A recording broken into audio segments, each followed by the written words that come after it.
हे जास्त महत्त्वाचं. मग सगळे विषय इंग्रजीत करून त्यांच्या माथी मारण्यापेक्षा आपण इंग्रजीच विषय त्यांना चांगला शिकवला तर ते जास्त फायद्याचं होईल, नाही का? आणि मुलाला पूर्णपणे समजणारी त्याच्या घरातली भाषा जर मराठी असेल तर इंग्रजीचा अट्टहास करून आपल्या हाती काहीच लागणार नाही, हो ना?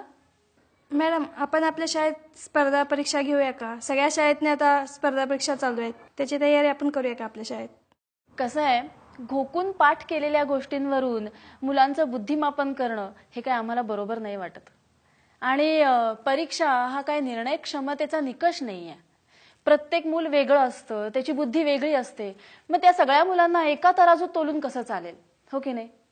आता या चित्रामध्ये बघा, हत्ती, माकड, पक्षी आणि मासा या सगळ्यांना जर फांदीवर चढायला सांगितलं तर सगळ्यात आधी कोण चढेल?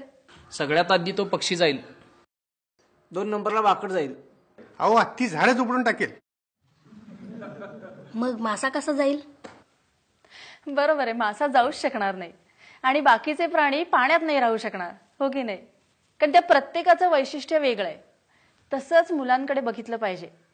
प्रत्येक मूल वेगळं आहे, त्याची बुद्धिमत्ता वेगळी आहे.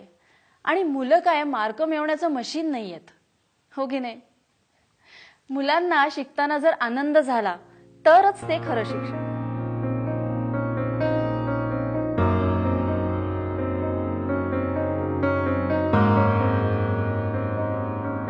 प्रिय पालक, तुम्ही तुमच्या मुलाच्या शिक्षणाविषयी खूप जागरूक आहात. त्यानं खूप अभ्यास करावा, चांगले मार्क्स मिळवावेत असं तुम्हाला सतत वाटतं. पण एक लक्षात ठेवा, त्यांच्यात एक कलाकार आहे ज्याला गणित कळत नाही. एक व्यावसायिक आहे ज्याला इतिहास आवडत नाही. त्यांच्यात एक खेळाडू आहे ज्याला अभ्यासाच्या कसरतीपेक्षा शारीरिक कसरतीची जास्त गरज आहे.